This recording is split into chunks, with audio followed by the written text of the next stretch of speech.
Welcome to Wine in Ancient Egypt. When the god Horus lost his eye in a war with Seth, the ancient Egyptians believed the eye turned into a vine, and the vine's tears became wine.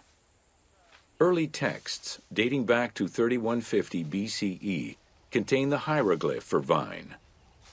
Regarded as extremely valuable, wine was highly sought after by the elite. It was also an essential part of many religious ceremonies.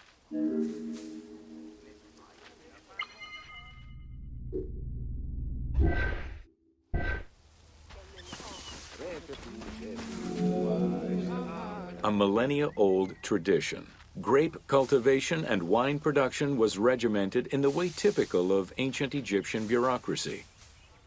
Egyptians kept careful records of winemakers, which they clearly identified on labels. Every landowner with a modicum of self-respect usually kept a vineyard. This held particularly true in the regions of the Fayum and the Nile Delta.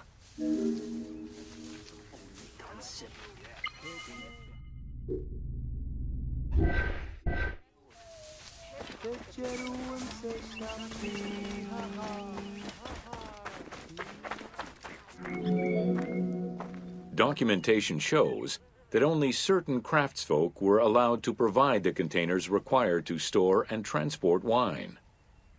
That and rigorous quality control checks established for every step of wine production shows that ancient Egyptians knew that the quality and longevity of wine could easily be affected by any number of variables, which they paid careful attention to.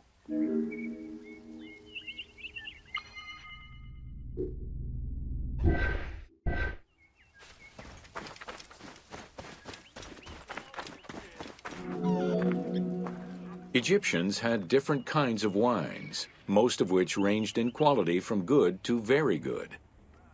The sweet shadé, to which honey had been added. The soft nejem, obtained by drying the grapes in the sun. The ma, reserved for religious ceremonies.